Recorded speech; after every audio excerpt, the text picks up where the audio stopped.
Flowers vanished at Son's grave, so Dad hid a camera, but what he saw was impossible to believe.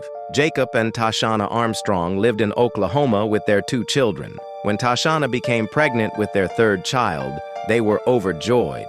But their happiness turned to heartbreak when their baby boy, McCade, passed away at birth. They gave him a proper burial with a plaque and a cross. They brought flowers, toys, and their other children to show that McCade was still part of the family. But one day they noticed the flowers and toys were missing. Jacob thought maybe animals took them, or perhaps the cemetery had rules, but it kept happening for weeks. Each time they put flowers and toys, they disappeared the next day.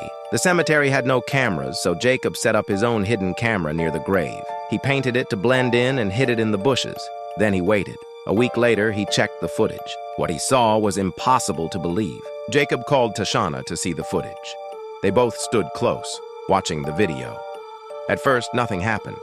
Then, they saw movement. A small group of kids came into view.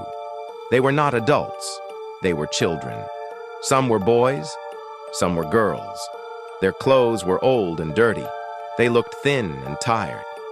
Jacob and Tashana watched as the children walked to McCade's grave. One boy gently picked up the flowers. A girl took one of the toys. None of them laughed. None of them looked happy. They seemed quiet, as if they knew they shouldn't be there. Tashana's heart sank.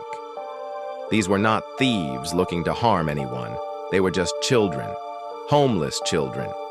They were taking the flowers and toys, maybe to make their lives a little brighter. Jacob paused the video. The anger they felt before was gone.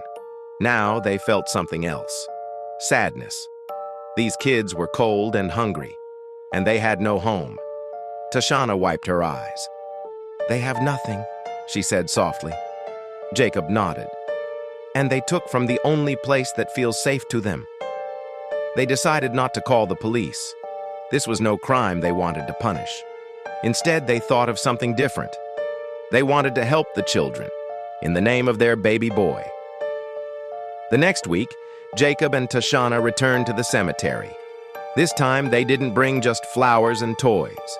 They brought bags with food, warm clothes, and blankets.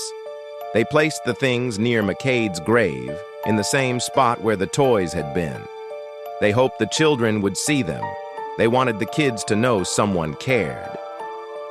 A few days later, they returned. The food and clothes were gone. But in their place, someone had left a small note. It said only 2 words: "Thank you." Tashana held the note to her heart. She felt as if McCade's spirit was smiling. Jacob wrapped his arm around her. From then on, each week when they visited McCade's grave, they brought extra: flowers for their son, toys for the children, food and blankets for anyone in need. They felt at peace.